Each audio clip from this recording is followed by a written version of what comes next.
এখন আমরা আলোচনা করব সেমিস্টার 3 এবিটিএ টেস্ট পেপারের পেজ নম্বর 24 নম্বর পেজের ইংলিশ সেকশনটা আমরা আলোচনা করব।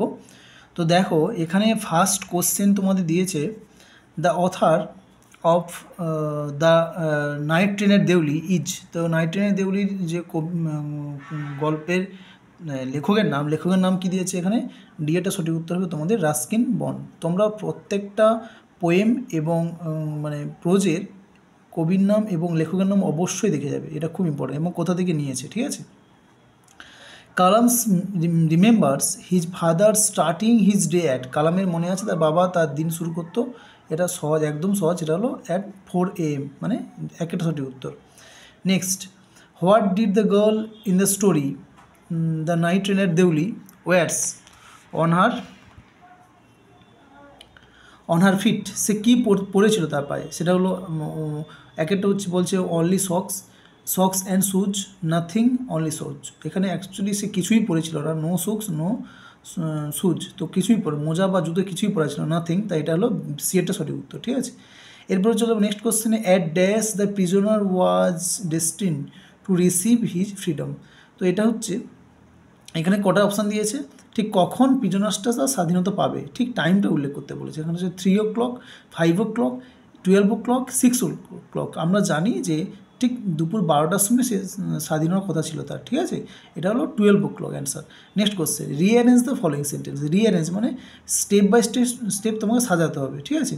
তো এখানে দেখো, এখানে প্রথমটা বলেছে the guard blew his whistle. Next বলেছে the girl was about to speak, her words got lost in the clanging of the bell, the girl said something, ঠিক আছে। তো অ্যাকচুয়ালি যদি আমরা ঠিকঠাক এটা টেক্সট বই খুঁজে আমরা দেখব যে অ্যাকচুয়ালি স্টেপ বাই স্টেপ কী হবে না। এখানে দেখো এই যে আছে না, the girl was about to speak, এটা হবে 1 নম্বর, এটা 1 নম্বর হবে, ঠিক আছে। এরপরে আমরা চলে যাব the girl blew his whistle, এটা হবে 2 নম্বর। আচ্ছা, এরপরে আমরা চলে যাচ্ছি, এই যে আছে দেখো দ্য গার্ল সেড সামথিং, এটা হবে 3 নম্বর, এটা 3 নম্বর। আর 3 her words got lost in the clanging of the bell, এটা হবে 4 নম্বর। তাহলে আমরা সাজালে পাবো 2, 1, 4, 3, 2, 1, 4, 3। তাহলে এখানে দেখো অপশানের মধ্যে কোনটা আছে, 2, 1, 4, 3, হ্যাঁ একেরটাই সঠিক উত্তর হবে, 2, 1, 4, 3, ঠিক আছে, বেশ। এরপরে কলাম এর সাথে কলাম বির ম্যাচ করতে হবে। তো কলাম এতে বলেছে দেখো Kalam's locality, Rameswaram the mosque, Kalam's house. আর এখানে বলেছে made of limestone and brick, old in age, famous for Shiva temple, predominantly Muslim. তাহলে আমরা জানি যে কালামস লোকালিটি এটা হচ্ছে প্রিডমিনেন্টলি মুসলিম। এরপর আছে রামেশ্বরমটা আমরা জানি ফেমাস ফর শিব টেম্পল। এরপর দ্য মস্কো আমরা জানি সেটা হলো ওল্ড ইন এজ, এবং কালামস হাউস যেটা কিনা মেড অফ লেমস্টোন অ্যান্ড ব্রিক্স। তাহলে এবার ম্যাচ করে দেখো তোমরা যে 1টার সাথে ডি, 2টার সাথে সি, ঠিক আছে। ম্যাচ করে কোন অপশানটা সঠিক হচ্ছে, ম্যাচ করলে আমরা পাবো 1টা 2টা, দেখো 2টা এখানে আমরা সঠিক অপশান পাবো বি, ঠিক আছে, বিয়েরটা এখানে সঠিক উত্তর হবে। এরপর বলছে pick out the true statement, মানে যেটা সঠিক সেটাকে খুঁজতে হবে। In the party some guest thought that capital punishment should be replace by the life imprisonment, এটা ঠিক। 2 বলেছে the host thought that capital punishment is more human than life imprisonment, এটাও ঠিক। 3 নম্বর বলেছে all the guest agree with the host, এটা একদম ভুল। আর 4 নম্বর বলেছে the state is god as it can bake life, এটাও ফলস। তাহলে এখানে আমরা সঠিক অ্যান্সারটা পাবো, সেটা হলো তোমার দেখো এখানে প্রথমে বলেছে 2টো ঠিক, তাহলে এ আর 2 ঠিক, তার হ্যাঁ সির অ্যান্সারটা সঠিক হবে, সেটা হলো 1টা এবং 2টা ঠিক, ঠিক আছে। মানে এখানে ট্রু স্টেটমেন্ট বলেছে, তাহলে ট্রু স্টেটমেন্ট কোনটা, 1টা ট্রু আর 2টা ট্রু। তাহলে এখানে সি এ বলেছে 1 আর 2 ঠিক, তাহলে এটাই হলো সঠিক উত্তর, ঠিক আছে। Next question, the bankers tears and emotion kept him for hours from ঠিক আছে, তাহলে সঠিক উত্তরটা আমরা পাবো কি sleeping, reading, morning and writing. তোমরা দ্য বেড গল্পটা পড়বে, একদম লাস্টের দিকে দেখবে আছে, সেটা হলো দ্য, সঠিক উত্তরটা আমরা পাবো স্লিপিং। ঠিক আছে, next question. During he childhood Kalam's lunch would included, তার লাঞ্চের মধ্যে কী কী ছিল? Rice and aromatic sambar, homemade pickle, fresh coconut chutney, all of this. দেখো এখানে সবগুলোই ছিল তার লাঞ্চের মধ্যে, তাহলে এখানে আমরা উত্তরটা করব অল অফ দিস, সবগুলোই ঠিক আছে। এরপরে আমি চলে যাচ্ছি, এখানে একটা দেখো গ্রাফ দিয়েছে চার্ট, সেটা কি না দ্য টি স্টল ওনার। তো টি স্টল ওনার সম্পর্কে এখানে বলেছে 4টা অপশান দেওয়া আছে। ঠিক আছে, এখানে বলছে find out the odd one, এবং যেটা অড মনে হবে সেটা তোমাকে দাগ দিতে হবে। স্মল, তার সম্বন্ধে বলেছে তার ফিজিক্যাল অ্যাপিয়ারেন্স, ডার্টি ক্লোথস, এটাও ঠিক আছে। ড্রাই অ্যান্ড রিঙ্কল, কোঁকড়ানো, এটাও ঠিক আছে। এবং ফ্যাট, দেখো ফ্যাটটা এখানে পুরোটাই তোমার এটা অড, তাই এটা এখানে উঠতে হবে ফ্যাট। ঠিক আছে, এরপর আমরা কবিতা থেকে অ্যান্সারগুলো দেখে নিই। কবিতা থেকে বলছে what kind of poem is the Casuarina tree. তা ক্যাজুরিনা ট্রিটা কী ধরনের কবিতা? ব্যালাড, ওড, মক এপিক, আর এটা স্যাটায়ার। সেটা আমরা সঠিক উত্তরটা পাবো কিন্তু এটা ওড। ঠিক আছে। Sitting on the top of the tree the baboons watch, সে কী লক্ষ্য করেছিল বেবুনটা গাছের উপরে বসে? সেটা হলো sunset, casuarina tree, sunrise, the poet. আমরা পোয়েমটা পড়লে পাবো যে অ্যাকচুয়ালি বেবুনসটা লক্ষ্য করছিল সানরাইজ। ঠিক আছে, next question. In the poem the poem's title Ulysses refers to the Roman name for the Greek hero. তাহলে গ্রিক হিরোর কোন গ্রিক হিরোর রোমান নেম থেকে এটা নেওয়া হয়েছে? তো সেটা আমরা পাবো এটা ওডিয়াসিস গ্রিক হিরোর নাম থেকে এটা পাওয়া গেছে। ঠিক আছে, মানে এটা নেওয়া হয়েছে এটার কবিতার টাইটেলটা। ঠিক আছে, এরপর আমরা চলে আসছি 14 নম্বরে। দেখো এখানে কি বলেছে? Ultimate strong will of Ulysses. ইউলিসিসের কী কী ইচ্ছা ছিল? To seek, to strive, to find. তো একদম তোমরা ইউলিসিসের লাস্ট লাইনে চলে যাবে, লাস্ট লাইনেই দেওয়া আছে, দেখবে লাস্ট লাইনটা। ঠিক আছে, ending line of this poem. হ্যাঁ, to seek, to strive, to find, তাহলে এখানে বাকিটা হবে নট টু ইয়েল্ড, এটা হলো সঠিক উত্তর। ঠিক আছে, বেশ, এবার চলে যাচ্ছি 15 নম্বর প্রশ্নে। 15 নম্বর প্রশ্নে কী দেওয়া আছে দেখুন। Here is a group of star of, তাহলে হিয়ার ইজ অ্যাকচুয়ালি একটা ভি শেপ আকৃতির একটা তারাপুঞ্জ, যেটা কিনা বৃষ্টির আগামকে নির্দেশ করে, মানে বৃষ্টির আশাকে নির্দেশ করে। তো অ্যাকচুয়ালি এখানে কী কোশ্চেন বলেছে? এটা হাইডেস, এটা কী ধরনের স্টার? এটা একটা মানে তারাপুঞ্জ, যেটা হচ্ছে ও শেপ আকৃতির, ইউ আর ভি শেপ আর ডব্লিউ শেপ। এটা অ্যাকচুয়ালি সঠিক উত্তর হলো আমরা পাবো, সেটা হলো ভি শেপ, এটা ভি শেপ আকৃতি। ঠিক আছে, এরপরে চলে যাচ্ছে নেক্সট কলামে। নেক্সট কোশ্চেনে দিয়েছে, এখানে কলাম ম্যাচ করতে দিয়েছে। দেখো এখানে বলছে ক্রিমসন, আগে মানেগুলো জেনে নিই। ক্রিমসন মানে গাঢ় লাল, রাগড মানে হচ্ছে অমসৃণ, ল্যামেন্ট মানে বিলাপ করা, দুঃখ প্রকাশ করা, গ্যালান্টলি মানে বীরত্ব বা সাহসিকতা। তাহলে এখানে আমরা ম্যাচ করলে অ্যাকচুয়ালি পাবো ক্রিমসন আমরা পাবো রেড। এবার রাগড আমরা পাবো অমসৃণ, তাহলে এটা আমরা পাবো রাফ। ল্যামেন্ট মানে বিলাপ করা বা দুঃখ প্রকাশ করা, এটা আমরা পাবো মর্ন। আর গ্যালান্টলি মানে সাহসিকতা, বীরত্ব, এটা আমরা পাবো ব্রেভলি। তার মানে ম্যাচ করে দেখো 1-এর সাথে 2, 2-এর সাথে 4, 1-এর সাথে 2, 2-এর সাথে 4, 1-এর সাথে 2, 2-এর সাথে 4, হ্যাঁ, তারপরে 3-এর সাথে 1 আর 4-এর সাথে হ্যাঁ, এটাই সঠিক উত্তর, 1-এরটা সঠিক উত্তর হবে। ঠিক আছে,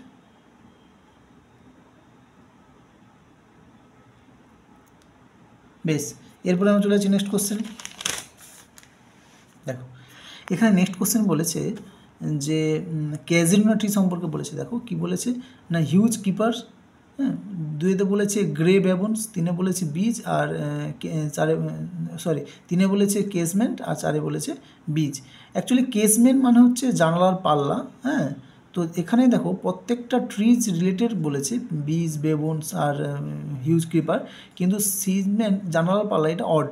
ঠিক আছে, এখানে বলছে which one is not directly link with the ক্যাজুইনাটির সাথে কোনটার কোনো লিঙ্কই নেই। তাহলে এখানে কেসমেন্টের কোনো লিঙ্কই নেই, এটা জানালার পাল্লা।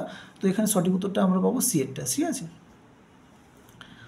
বোরোডেল ইজ লোকেটেড, বোরোডেলটা কোথায় অবস্থিত? এটা অ্যাকচুয়ালি অবস্থিত ইংল্যান্ডে। ঠিক আছে, এটা সঠিক উত্তর হবে ইংল্যান্ডে। নেক্সট আমরা চলে যাচ্ছি choose the correct option from the alternatives provider. তো সঠিক উত্তরটা খুঁজতে হবে এখানে কি বলেছে দেখো ইনফরমেশানগুলো। Ulysses feel satisfied with his life, এটা একদম ট্রু, সে নিজের জীবনে সন্তুষ্ট ছিল।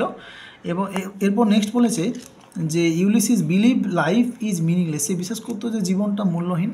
হ্যাঁ, মানে এটা একদম ফলস। তাহলে এখন দেখো প্রথমটা আমরা করব এটা ট্রু, আচ্ছা এটা আমরা করব ফলস। 3 নম্বর বলেছে Ulysses reflects on life's brevity, মানে জীবনের ক্ষণস্থায়িত্বকে নিয়ে সে চিন্তা করতো সবসময়, এটা একদম ফলস, চিন্তা করতো না। ইউলিসিস সিক্স মোর লাইফ এক্সপিরিয়েন্স, সে জীবনে নতুন নতুন অভিজ্ঞতার পেছনে দৌড়াতো বা খুঁজতো, তাহলে এটা একদম ট্রু। তাহলে আমরা এটা একদম ট্রু। তাহলে এখানে আমরা যদি দেখি প্রথমটা হলো ট্রু, তারপরে দুটো ফলস, তারপর এটা ট্রু, তার মানে TFFT। তাহলে এবার ম্যাচ করে দেখো তোমরা যে TFFT এটা কোনটায় হচ্ছে, কোন অপশানটা TFFT, দেখো ডিটটা হচ্ছে TFFT, ঠিক আছে, এটা হলো সঠিক উত্তর। Next question, after returning from the Trojan war, ট্রয়ের যুদ্ধ থেকে ফিরে এসে how long did Ulysses stay in ইথাকায় কতদিন ছিল সে? এখানে 3 ইয়ার্স 3 মান্থস 3 উইক 3 ডেজ, তাহলে রাইট উত্তরটা কিন্তু আমরা এখানে পাবো 3 ইয়ার্স, 3 বছর ছিল সে ইথাকাতে, ঠিক আছে। এরপরে আমরা ড্রামাতে চলে যাচ্ছি, রাইডার্স টু দ্য সি। এখানে দেখো ড্রামা থেকে কোশ্চেন কী দেওয়া আছে, সিন্স যে নাটকটা Riders to the sea is consider one act, এই দেখো এটা অ্যাকচুয়ালি ওয়ান অ্যাক্ট ট্র্যাজেডি। হ্যাঁ, এখানে বলছে কমেডি, কমেডি ফার্স্ট ট্র্যাজেডি, তাহলে সঠিক উত্তরটা কিন্তু আমরা পাবো tragedy. Fill in the blanks, the play is set on the island of, তাহলে আইল্যান্ড এটা কি না, এটা হচ্ছে ড্যাশ কোস্ট অফ আয়ারল্যান্ড, আয়ারল্যান্ডের পশ্চিম উপকূলে, তাহলে এখানে আমরা কিন্তু এটা পাবো West, east south north West, তাহলে ওয়েস্ট কোস্ট অফ আয়ারল্যান্ড, ঠিক আছে। আর দেয়ার নেলস উইথ দেম, তাদের সঙ্গে কি পেরেক ছিল? The speaker of the line is, তাহলে এই যে লাইনটা, এই লাইনটার বক্তাকে দেখো, এই লাইনটার বক্তা তোমরা ভালো করে পড়লে পাবে, দেখবে 155 পেজে, মানে তোমাদের টেক্সট বই 155 পেজে একদম ফার্স্ট ওই লাইনটা দেওয়া আছে, তার লাইনটার বক্তা কিন্তু দ্য ওল্ড ম্যান, ঠিক আছে, সঠিক উত্তরটা কিন্তু the old man. Okay, next question, এখানে বলেছে দেখো, এখানে বলেছে choose the correct option according to the line of their death, তাদের মৃত্যু হিসাবে, মানে তাদের যে পরপর মৃত্যু হয়েছে, কার আগে হয়েছে কার পরে হয়েছে, এটাকে পরপর সাজিয়ে লিখতে হবে। তো প্রথমে এখানে দেখো বলেছে যে মাউরিয়াজ হাজব্যান্ড, তার প্রথমে হাজব্যান্ড মারা গেছে, তারপর বাটলে মারা গেছে, তারপর মাইকেল মারা গেছে, একদম ফলস, এটা হবে না। দ্বিতীয় বলেছে দ্য মাইকেল মারা গেছে প্রথমে, একদম ফলস, মাইকেল প্রথম মারা যায়নি। 3 নম্বর বলেছে এটা মৌরিয়াজ মাইকেল ছিল, অ্যাকচুয়ালি এটা কিন্তু মাইকেল হবে না, এটা মৌরিয়াজ হাজব্যান্ড হবে। তাহলে প্রথমে মৌরের হাজব্যান্ড মারা গেছে, তারপর মাইকেল মারা গেছে, তারপরে বাটলে মারা গেছে, এটাই সঠিক উত্তর হবে।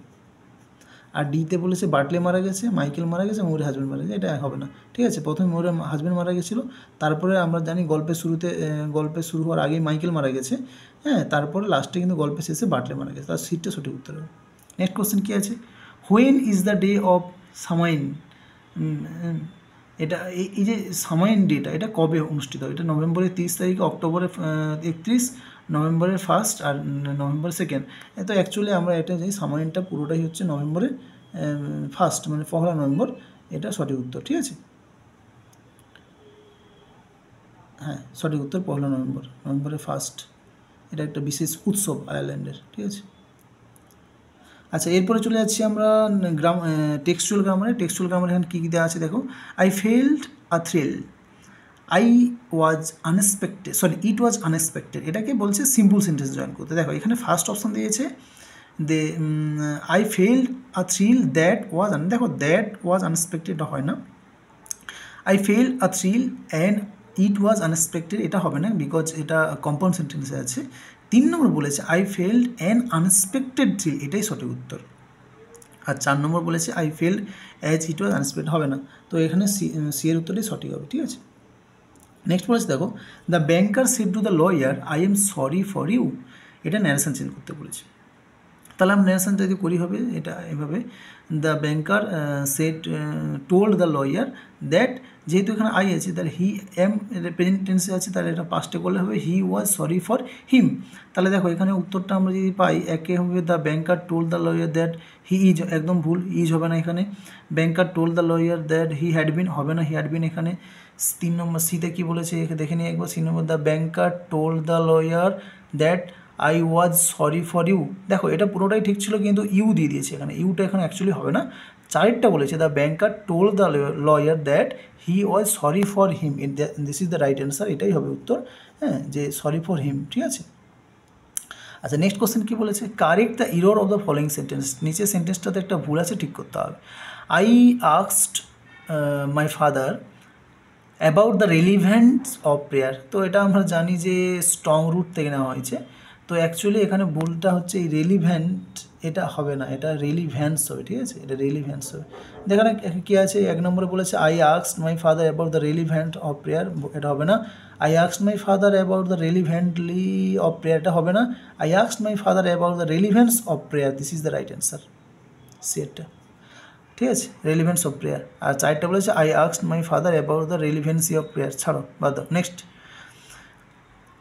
29, how dull it is to pause to make an end, এটাকে স্প্লিট করতে বলেছে।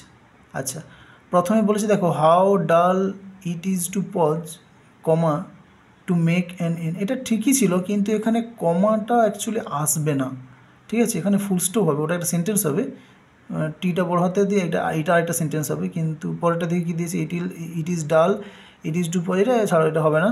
ইট is never dull to pause make an in, এটা হবে না। It is very dull to pause, it is very dull to make an in, এটা হবে না। Actually প্রথম উত্তরটা এখানে সঠিক, যে how dull it is to pause, এটা এখানে ফুল স্টপ করে দাও, আর টিটা এখানে বড় হাতের করে দাও, ঠিক আছে, to make an in, this is the right answer. Next question, he was written something here, let us read it, এটাকে বলছে কমপ্লেক্স সেন্টেন্সে জয়েন করতে, ঠিক আছে, তো এখানে কমপ্লেক্স সেন্টেন্স জয়েন করলে প্রথমে কী দিয়েছে, he has written here something to be read by us, হবে না, এটা ছেড়ে দাও। Let us read what he was written here, না এটা ছাড়ো। Though he has written something here, let us, এটা একদমই হবে না, বাদ। He has written something and let us read it, তো অ্যাকচুয়ালি এটা এখানে এটা বলে কমপ্লেক্সে করতে, এটা লাস্টে একটা কম্পাউন্ড সেন্টেন্সে আছে, অ্যাকচুয়ালি সঠিক উত্তরটা কিন্তু বিএডটা হবে, ঠিক আছে, সঠিক উত্তরটা বিএডটাই হবে, let us read what he has written here, হ্যাঁ বিএডটা সঠিক উত্তর।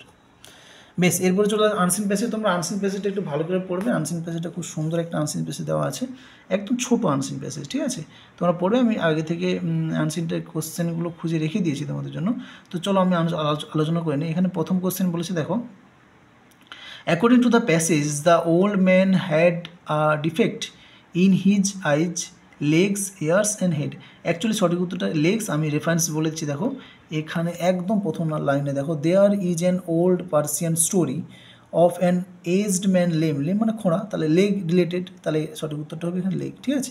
Next question, the word stuff means, actually stuff কথাটার মানে হচ্ছে ওয়ার্কিং স্টিক, মানে হাঁটার জন্য লাঠিকে এখানে স্টাফ ইউজ করা হয়, তো এখানে ওয়ার্কার, হেল্পার, স্টিক আর টাইট, এটা টাইট ফিলিং, তো অ্যাকচুয়ালি এখানে স্টিকটাই সঠিক উত্তর করো, কারণ হাঁটার জন্য লাঠি মানে স্টিক ইউজ করাই হয় এখানে। According to the passage the stranger was the worshipper of, ঠিক আছে, এটা সঠিক উত্তরটা কিন্তু ফায়ার, এই সাপোর্টিং অ্যান্সারটা দেখে নাও, হ্যাঁ তোমরা এখানে দিয়েছে দেখো, এই যে the old man said that fire was his god and he worshipped no other god, ঠিক আছে, তাই এটাই সাপোর্টিং লাইন এবং উত্তরটা হবে fire. Next question, in the passage the turn up কথাটা এখানে কী উদ্দেশ্যে ব্যবহার করে, এর মিনিংটা চাইছে, তাহলে এখানে টার্ন আপ মানে অ্যাপিয়ার্ড, ঠিক আছে, টার্ন আপের মানে হচ্ছে অ্যাপিয়ার্ড। নেক্সট কোশ্চেনে চলে যাচ্ছি আমরা, দেখো এখানে নেক্সট কোশ্চেন বলেছে the day on which old man appeared at Abraham's tent was, তো অ্যাকচুয়ালি এটা সঠিক উত্তরটা কিন্তু ন্যাচারাল ক্যালামিটি হবে, তো আমরা দেখে নিই এর রেফারেন্সটা, হ্যাঁ দেখো এখানে দেওয়া আছে, এই যে one stormy evening he appeared at the door of the Abraham's tents, তো এখানে স্টোমি ইভিনিং মানে স্টোমি কথাটা মানে ঝড় বৃষ্টি, this is the one kind of natural calamity, তো এটাই সঠিক উত্তর হবে ন্যাচারাল ক্যালামিটি, ঠিক আছে। আচ্ছা এরপরে চলে যাবে নেক্সট কোশ্চেনে এখানে কী বলেছে, the behaviour of the stranger that surprised Abraham was that, তাহলে এটা সঠিক উত্তরটা কিন্তু আমরা পাবো ডি একটা, সেটা হলো he had not pray before taking his food, তাহলে এর আমরা রেফারেন্সটা দেখে নিই এখানে, ঠিক আছে, রেফারেন্সটা দেখো এখানে দেওয়া আছে, এই যে Abraham observed that the stranger ate and did not pray asking no blessing for food, ঠিক আছে। আচ্ছা এরপরে চলে যাচ্ছি আমরা 37-এ কী বলেছে দেখো, I have made him suffer dash, এখানে বলছে mention the form of the underline word. আচ্ছা, এখানে আন্ডারলাইন ওয়ার্ডটা কী টেন্স, এটা একদম সহজ, আই হ্যাভ এজ, তার মানে এটা প্রেজেন্ট পারফেক্ট টেন্স, আমি অলরেডি বলেই দিয়েছি, দেখো প্রেজেন্ট পারফেক্ট টেন্সে আছে এটা। I have made him suffer this dash years, এটা উত্তরটা কিন্তু 100 ইয়ার্স হবে, 100 বছর। এই সাপোর্টিং লাইনটা দেখো এখানে দেওয়া আছে, এই যে I have made him suffer this 100 years, ঠিক আছে। তো এটাই সাপোর্টিং লাইন্স। এরপর চলে আসছি নেক্সট কোশ্চেন, নেক্সট 38 হয়ে গেছে। 39, hearing of his worshipper Abraham drove him out, the phrasal verb drove out. আচ্ছা, ড্রোভ আউট অ্যাকচুয়ালি মানে হচ্ছে বিতাড়িত করা বা তাড়িয়ে দেওয়া, এটা কিন্তু সঠিক উত্তরটা একেরটাই হবে, সেটা হচ্ছে ব্যানিস্ট হয়ে যাবে, ঠিক আছে। নেক্সট কোশ্চেন বলেছে, last question, as soon as he was gone God called upon Abraham, the above sentence is converted into a negative sentence. দেখো, এটা নেগেটিভ সেন্টেন্স করতে বলেছে। নেগেটিভ সেন্টেন্স করলে আমরা জানি অ্যাজ সুন অ্যাজ বা নো সোনার দেন দিয়ে স্টার্ট করলে, তাহলে no sooner then he was গন কমা দিয়ে, এটা হবে না। নো সোনার দেন আসবে না, ডিরেক্ট প্রথমে একটা পুরো বাদ, নো সোনার হ্যাড হি গন কমা, এটা কিন্তু হওয়ার চান্স ছিল, শুধুমাত্র প্রবলেম হয়ে গেছে এখানে কমাটা আসবে না, এখানে দেন আসতো, হ্যাঁ, কমা আসবে না। তারপরে no sooner he had gone, এটা আসবে না, সেটা তো বাদ। তার মানে এটাই ঠিক ছিল, এটা কমাটা না এলে দেন দিয়ে এলে ঠিক হতো, বাট এখানে তো নেই, তো এখানে লাস্ট অপশানটা দিয়েছি দেখো, নান অফ দিস, তাহলে এটাই সঠিক উত্তর করে দেখো, নান অফ দিস, ঠিক আছে। তো তোমরা মোটামুটি ভালো করে প্র্যাকটিস করবে, বারবার বলছি টেক্সটটা খুঁটিয়ে পড়বে, দেন এমসিকিউ সলভ করবে। টেক্সট না পড়ে এমসিকিউ করতে যাবে না, তোমরা এমসিকিউ পারবে না, টেক্সটটা ভালো করে পড়বে। আর এমসিকিউ মানে টেক্সটের ভেতর থেকে খুঁটিয়ে কোশ্চেন আসবে। যেমন এই একটা কোশ্চেন দেখো, এখানে একটা কোশ্চেন দিয়েছে, এই যে রাইডার্স টু দ্য সিতে, এই যে কোশ্চেনটা, আর দেয়ার নেলস উইথ দেম। তো এই কোশ্চেনগুলো যারা টেক্সট পড়েনি তারা কিন্তু এই কোশ্চেনের অ্যান্সার দিতে পারবে না। শুধুমাত্র গল্প শুনে তুমি কিন্তু এমসিকিউ ফুললি সলভ করতে পারবে না, টেক্সট তোমাকে খুঁটিয়ে লাইন পড়তে হবে, হ্যাঁ। তো এটা খুব, যাই হোক, একটু পড়বে, ভালো করে পড়বে তোমরা খুঁটিয়ে, তাহলে তোমরা ইজিলি সমস্ত অ্যান্সার দিতে পারবে। আর কোশ্চেনগুলো খুব একটা টাফ নয়, ঠিক আছে। ভালো করে প্র্যাকটিস করো, practice more practice. Okay, thank you.